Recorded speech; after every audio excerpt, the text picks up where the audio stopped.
The music thumped through the crowded rooftop, a pulse that shook the summer night. I stood at the edge, red Solo cup in hand, watching the city skyline glitter like it held every secret I'd ever spilled. My brother's best friend, Ethan, leaned against the railing a few feet away, his dark eyes fixed on me again. I wasn't supposed to notice. Ethan had called me annoying 100 times, ever since we were kids tripping over each other in my brother Caleb's treehouse. Back then, I was the tag-along, the loud kid with too many questions, always trailing Caleb and Ethan like a shadow they couldn't shake. But now, at 20, I wasn't that kid anymore. I was Riley, the guy who lit up every party, who danced until the world blurred, who laughed loud enough to drown out the doubts. And Ethan? He was still the quiet one, the guy who'd rather scowl than smile, who'd roll his eyes at my antics, but never missed a single party I was at. Tonight, the air felt heavier. Maybe it was the way Ethan's gaze lingered, sharp and unreadable, or the way my heart tripped every time I caught it. I tipped my cup back, the burn of cheap vodka grounding me, and decided I was done wondering. I crossed the rooftop, weaving through dancers and laughter, until I was close enough to smell the cedarwood cologne he always wore. Staring again.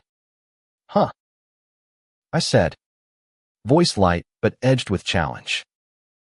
Ethan's jaw tightened, his eyes flicking away to the city below. You're imagining things, Riley. Am I? I leaned in, just enough to make him flinch. You've been at every party I've been to this summer. Kinda hard to miss those death glares.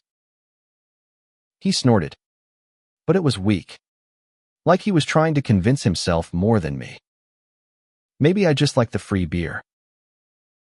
I laughed, loud and bright, because that was my thing, cutting through the tension like a knife. Right.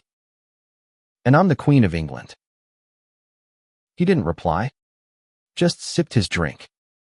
But his eyes betrayed him, darting back to me like they couldn't help it. I wanted to push, to unravel whatever was behind that stoic mask. But Caleb appeared, slinging an arm around Ethan's shoulders. Yo, Riley, stop harassing my boy, Caleb said, grinning. You're gonna scare him off. Me? Harass. I clutched my chest dramatically. I'm a delight. Caleb. Tell him. Ethan. Ethan's lips twitched. Almost a smile. But he smothered it. You're a headache, he muttered. But his voice was softer than usual, like he didn't mean it. Caleb laughed, oblivious, and dragged Ethan off to join a game of beer pong. I watched them go, my chest tight with something I couldn't name. Ethan glanced back once, just for a second, and it was enough to make my pulse race. The thing about Ethan was, he'd always been there. Growing up, he was the one who'd patch up my scraped knees when Caleb was too busy being the cool older brother. He'd sit with me on the porch steps, explaining constellations while I pretended to listen, really just watching the way his hands moved, steady and sure. But then high school hit, and Ethan got distant. He started hanging out with Caleb's crowd, leaving me behind, calling me annoying every chance he got. I told myself I didn't care, that I'd outgrow the crush I'd nursed since I was 12. But here we were, years later, and my heart still stuttered every time he walked into a room. The party rolled on, and I threw myself into it, dancing with strangers, laughing too loud, trying to shake off the weight of Ethan's eyes. But I felt them, always, like a tether pulling me back. By midnight, the crowd had thinned, and I found myself back at the railing, The city humming below. Ethan was there too. Alone this time. His silhouette sharp against the neon glow. "You ever gonna tell me why you keep showing up?" I asked. Voice quieter now. The bravado fading. He didn't look at me. Just stared out at the skyline. Maybe I don't know why. It wasn't an answer. But it was enough to make my breath catch. I stepped closer. Close enough that our shoulders brushed. He didn't pull away. "Ethan," I said. Soft but firm. "If you're gonna keep staring, at least say something worth hearing." He turned then, his eyes meeting mine. And for the first time, I saw it fear. Raw and unguarded. Mixed with something warmer. Something that made my chest ache. "Riley," he started. Then stopped. Like the words were stuck. Before he could finish, Caleb's voice cut through, calling Ethan back to the group. Ethan hesitated, then turned away, leaving me standing there, heart pounding, wondering what he'd almost said. The rest of the night blurred more drinks, more dancing, but my mind was stuck on that moment. By the time I stumbled home, the city quiet except for the distant hum of traffic. I couldn't shake the feeling that something had shifted. Ethan wasn't just my brother's best friend anymore. He was a question I needed to answer, even if it scared me to death. The next party was a week later, in a cramped Brooklyn loft where the air smelled of weed and nostalgia. I was in my element, spinning through the crowd, my laughter cutting through the bass line. But every time I turned, there was Ethan, leaning against a wall, his eyes tracking me like I was the only person in the room. It was maddening, the way he could be so present and so distant at the same time. I'd spent the week replaying that rooftop moment, his almost words haunting me. I wanted to grab him, shake him, make him spit out whatever he was holding back. But Ethan wasn't the type to crack under pressure. He was all sharp edges and quiet storms. The kind of guy who'd rather break than bend. Still, I wasn't above trying. I caught his eye across the room and raised my cup. A silent challenge. He didn't move, just held my gaze. His expression unreadable. Fine. If he wouldn't come to me, I'd go to him. I pushed through the crowd, ignoring the guy trying to pull me into a dance, and stopped in front of Ethan. "You're doing it again," I said, voice low enough that only he could hear. "Doing what?" His tone was flat, but his eyes betrayed him, flickering with something I couldn't quite name. Watching me like I'm some puzzle you're trying to solve. I stepped closer, close enough that I could see the faint scar above his eyebrow. The one he got when we were kids, and he fell off his bike trying to keep up with Caleb. "What's the deal, Ethan? You hate me or what?" He flinched. Just barely. But I caught it. "I don't hate you," he said, so quiet I almost missed it. "Then what?" I pressed, my heart hammering. "Why are you always here? Always looking at me like that?" He opened his mouth, then closed it, his jaw tight. For a second, I thought he'd walk away, like he always did when things got too real. But then he grabbed my wrist, pulling me toward the fire escape. The touch sent a jolt through me, his grip firm but not rough, like he was scared I'd slip away. Outside, the city was a symphony of horns and distant sirens, the night air cool against my skin. Ethan let go of my wrist but didn't step back. We were close, too close, and I could see the war in his eyes, want and fear, tangled up like they'd been fighting for years. "Riley," he said, his voice raw. "You don't get it, do you?" "Get what?" I shot back, frustration bubbling up. You're the one who's been dodging me since we were kids. You're the one who acts like I'm some annoying little brother, then shows up everywhere I go. So tell me, Ethan, what don't I get? He ran a hand through his hair, his composure cracking. You think this is easy for me? Watching you light up every room. Knowing I can't, he stopped, his breath shaky. I can't do this with you.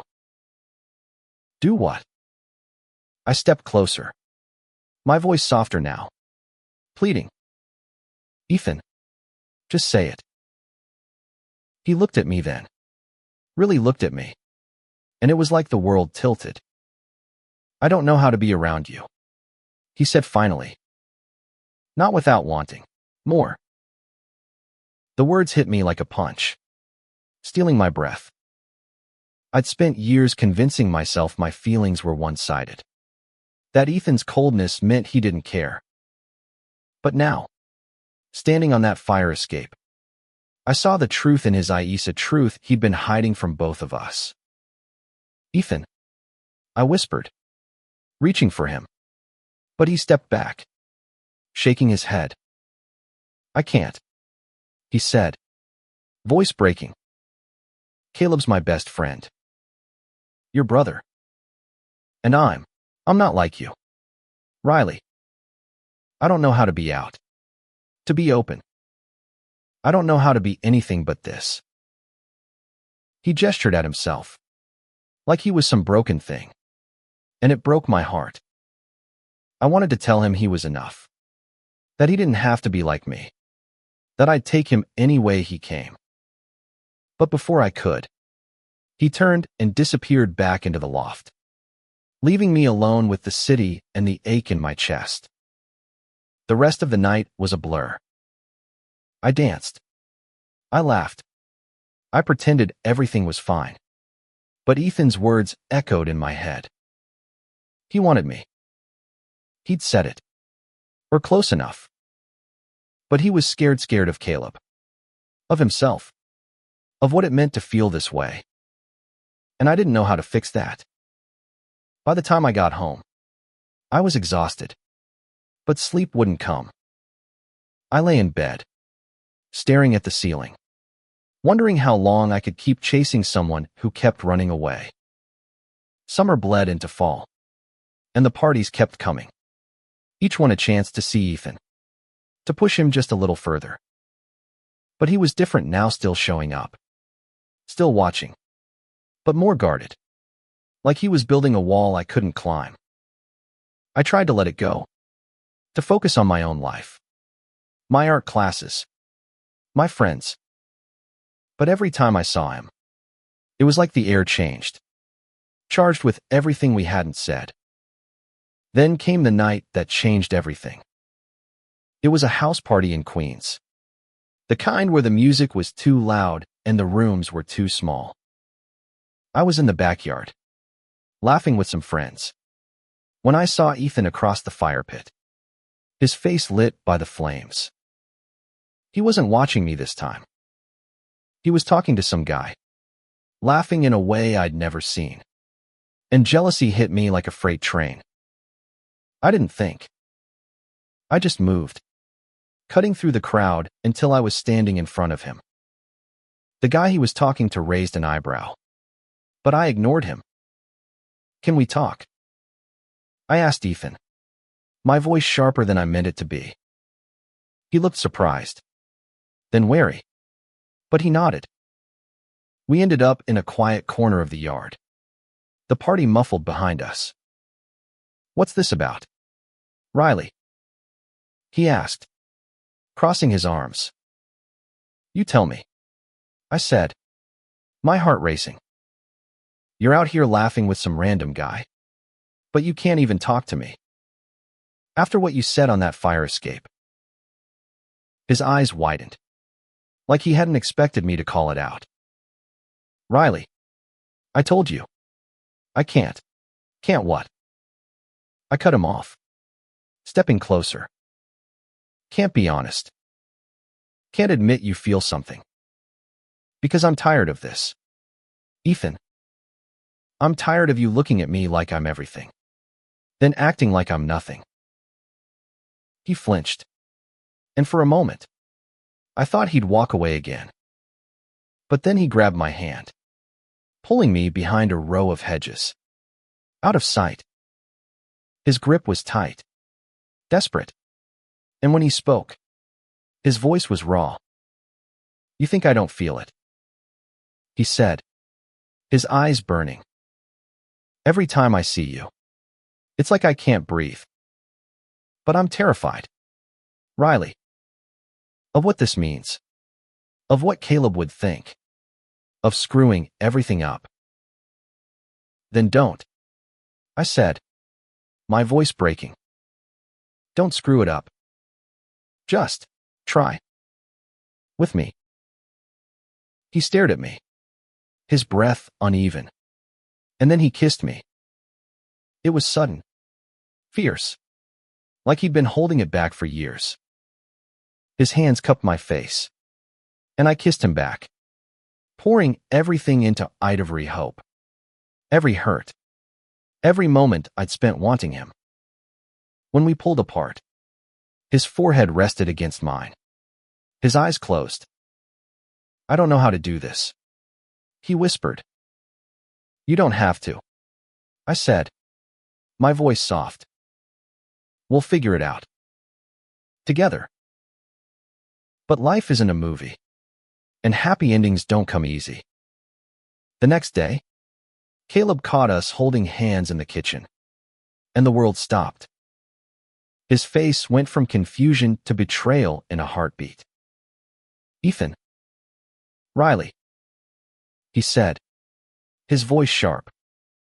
What the hell is this? Ethan froze, his hand slipping from mine.